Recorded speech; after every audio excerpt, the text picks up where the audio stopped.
Guys,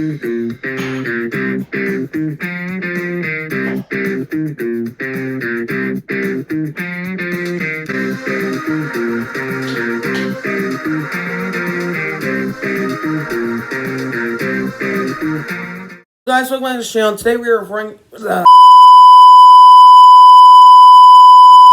Hello guys, welcome back to the channel. Today we are reviewing Harry Potter and the Sorcerer's Stone. Yeah, obviously you know that Fantastic Beasts and the Secrets of Dumbledore is coming out pretty much, I think, tomorrow. So I'm gonna probably watch it when I get back from San Diego, LA. But I am definitely wanting to do a Harry Potter review franchise for a while by now, and I think it's a great time to get started. So go check out my Batman playlist and my movie review playlist, and let's get started. Starting off with what this movie's about. This movie's about this orphan named Harry Potter who is not living a very good life at the moment because he is living with his aunt and uncle who would treat him with no respect whatsoever. And as he goes on in life, he learns that he's a wizard and a person that can do a person that can do magic, obviously, and then he meets new friends, and then he's invited to join the School of Witchcraft and Wizardry, learns magic, and solves some mysteries. Now you have the good, and starting off the good, you have all of just the world building that this movie sets up some great characters,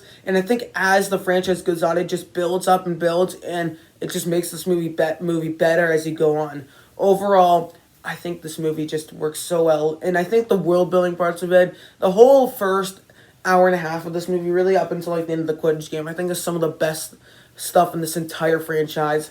And overall, the thing with this movie is that you're interested. It sets up characters that you actually want to follow, sets up some ideas that you want to see continued in future movies, sets up you're intrigued in all the mysteries, and overall, just sets up for a very nice and great story. And I think these movies, what they do so well, they're just great pieces of escapism, where you can adventure into the world of wizards and witchcraft and wizardry.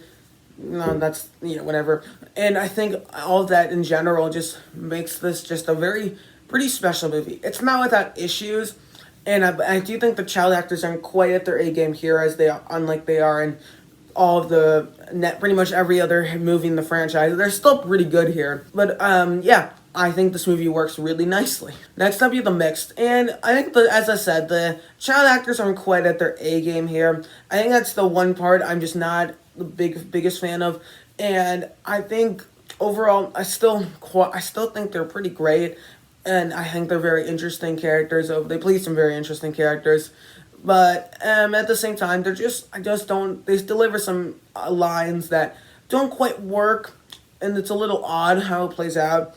But I think they do better job than I ever would, so I shouldn't be talking. But overall, they get really good, much better in the roles. They're still good in the roles here, but I just think they could have done it. I think they just get better as it goes on. Now you have the bad, and overall, many things. I think the story of this one is just, I don't think it quite works.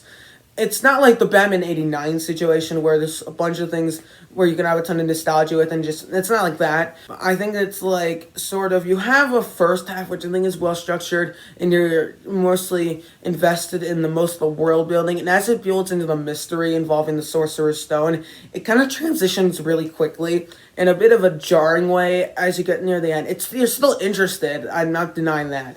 But especially also as you get to the very end with the man with the two faces, it's a very odd conclusion to the movie. And the way the Sorcerer's Stone just pops up in his pocket is a little odd. And there's just some very odd elements in there thrown in, especially on rewatches. You notice it more the more and more I rewatch it. And I think I never loved the final battle in this one. I've always thought it was a little odd. But overall, I think this movie works really nicely, and also I think the Nicholas Flamel stuff, all of those elements work really nicely. For this movie's final score, it's gonna get a 9.2 out of 10. Overall, I think this is a pretty fantastic movie. It holds up really well.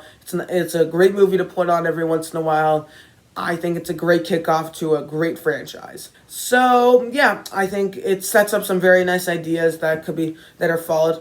Another thing I'm also not a fan of. I'm not a fan of the Quirrell character. I thought he was very odd. But overall, not much to say. Thank you guys so much for watching. Don't forget to like, share, subscribe, and comment down below. And I'll see you guys next time. Adios.